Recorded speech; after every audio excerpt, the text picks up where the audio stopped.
in the quiet solitude of the Garden of Gethsemane, beneath the gentle glow of the moon,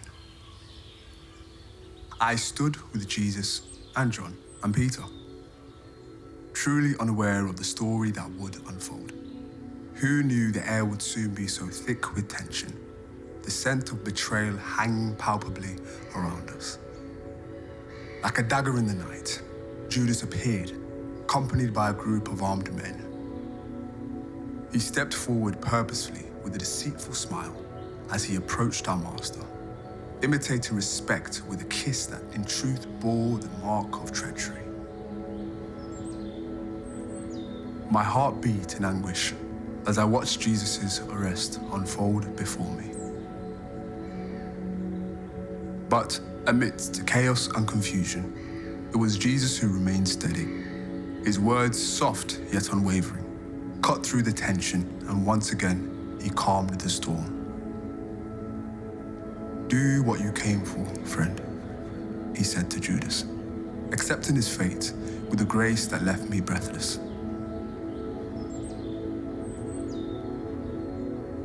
As the armed men closed in true form, Peter lashed out in a desperate attempt to defend our master. With a gentle rebuke, our Jesus stayed his hand. That day, I lacked clarity and fell way short of peaceful understanding. As Jesus was led away into the night, I was led to an eternal darkness, engulfed in confusion. Where did this path lead him? And where did that leave us? But this was just the start of the story. Pages were still being written. Because as with all stories, there are endings, beginnings, and the bit in between.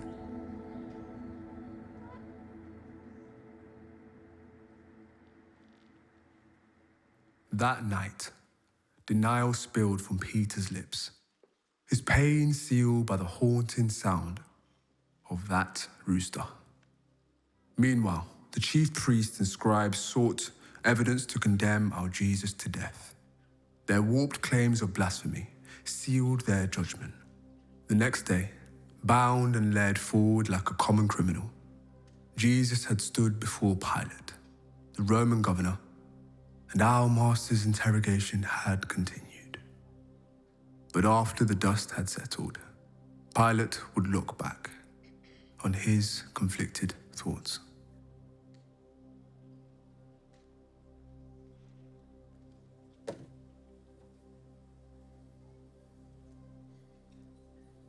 This morning,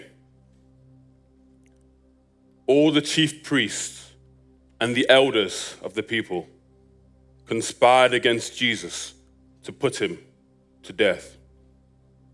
He was bound and brought here to me. Their accusations echoed, heavy with intent. But as I looked upon him, calm, despite his chains, I saw no wrongdoing.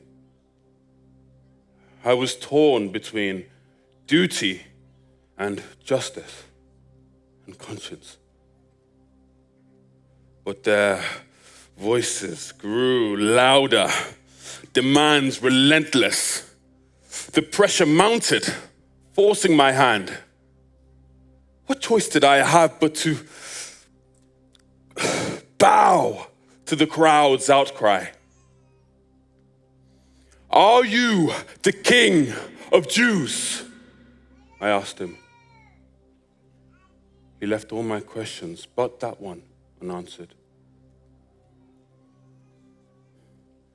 Was it fear that guided me? Fear of unrest, of losing power?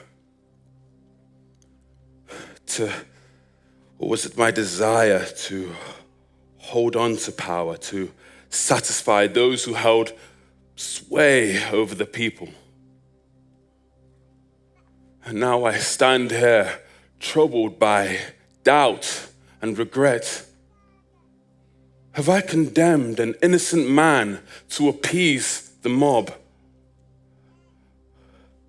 Tradition has been upheld, and I have released another, Barabbas the notorious.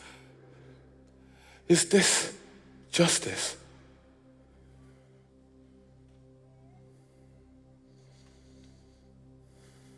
But what's done is done.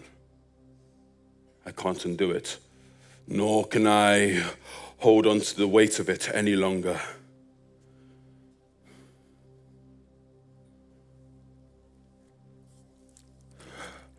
Once again, I wash my hand of this tragedy.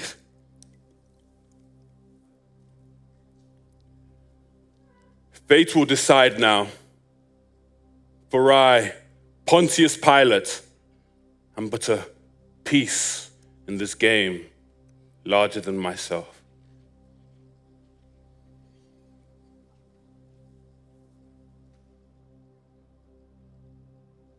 Pilate yielded to the pressure of the crowd that day, reluctantly releasing Barabbas and sentencing Jesus to be flogged and crucified.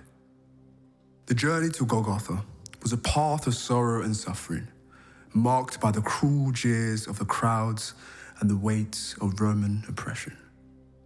The streets of Jerusalem thronged with Passover celebrations, their jubilant celebrations contrasting sharply with a solemn procession of Jesus and his executioners. When Jesus arrived at Golgotha, he was stripped of his garments, his body laid bare as nails were driven into his hands and feet. He was raised upon the cross, a spectacle of suffering and humiliation.